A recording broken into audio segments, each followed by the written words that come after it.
So I've already laced the left shoe for a cool, relaxed, loose lace look. Now if you find that your laces are a little bit too long for you to achieve this lacing style, then I'm going to show you a neat little tip at the top here so that you too can get this great look with your shoes. So let's get into it.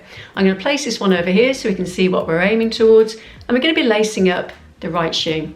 Now first of all, I've already packed out the toe cap, and I'm going to pack the shoes out a little bit more. Before we do that, we're going to start with the lace down to this first hole on the outside of the shoe. Now when you bring your lace in, just draw it up a little way into the shoe, and then I'd recommend that when you pass your lace across the front, you just pull it between your finger and thumb, and it will help to iron out any creases. Then bring the end of the lace down to that first hole on the inside of the shoe, and again you only need to pull it in a little way, and then just pull it up a little bit into the shoe, and then to get the same length on both sides, ends together and pull up like that. So I'm just going to make sure that I've loosened that off a little bit, and now that I've got to this slightly tight area here, I'm just going to pack out the shoes with some socks. And the reason for that is if your shoe feels like your foot's sitting inside it, then you're going to get those laces nice and broad and loose, ready to fit your feet when you come to wear the shoes. So I'm going to take that outside lace, bring it across to that second hole on the inside. And when I bring it over as well, I'm just going to catch it on my finger so I can just pull it straight and keep it nice and flat. I'm not going to put a loop above the hole either, unless you want it really, really loose, because I've already broadened out the shoe. So I'm going to pull the lace down but keep the tension nice and relaxed. And then take that inside lace, bring it across the shoe to the second hole on the outside. And again, when you catch it, just pull it over and bring it down into the hole. And keep that lace in your hand, bring it across to the third hole on the inside, and even before I bring it into the hole, I'm also flattening out the lace. Then take your inside lace, bring it across the shoe and down through the third hole on the outside.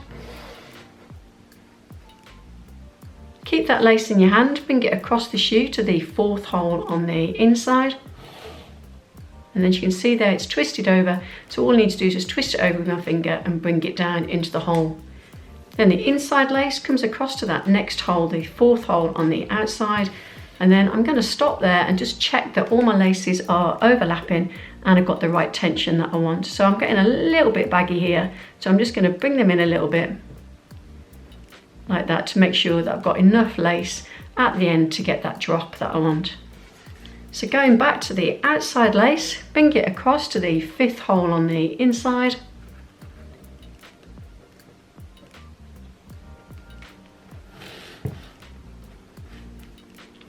And the inside lace across to the fifth hole on the outside. And keep that lace in your hand, bring it across to the sixth hole on the inside. And the inside lace is going to come across to that sixth hole on the outside.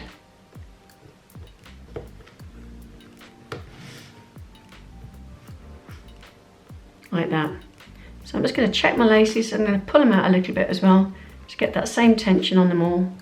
And then I'm going to take that outside lace, I'm going to come across here and out through that side hole there, that seventh hole on the inside.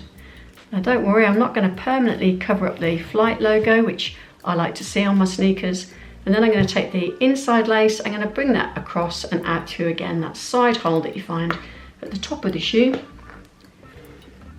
I'm just going to make sure that it comes out the same on both sides, and it also matches what I've got over here. So I'm just going to bring this one in a little bit. And then this is where you get that neat little tip as well. I'm just going to pull that over because I've realised that it's twisted like that.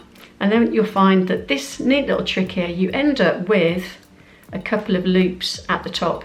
Now if you need to pull your laces in so that these loops get longer, that's absolutely fine. But it does mean that having the loops allows you that little bit of leeway to get a loose lace style, but it fits your feet perfectly because these loops go under the tongue and they're comfortable to wear. So if you need to have it really, really loose, then you can just keep these quite tight under the tongue. But if you need to really pull these in because you've got slightly narrower feet, then you can just have these longer under the tongue. So anybody can achieve this loose lace style. So I'm going to pull mine, behind the tongue like that. And they're just going to sit on the top of my foot. And there you've got your loosely laced Jordan MVP 92, looking cool and relaxed.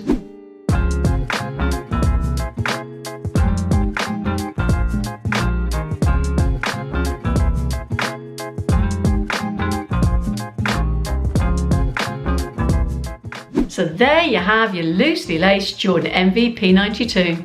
I hope that was helpful. If it was, please be sure to give it a thumbs up, and for future videos, subscribe.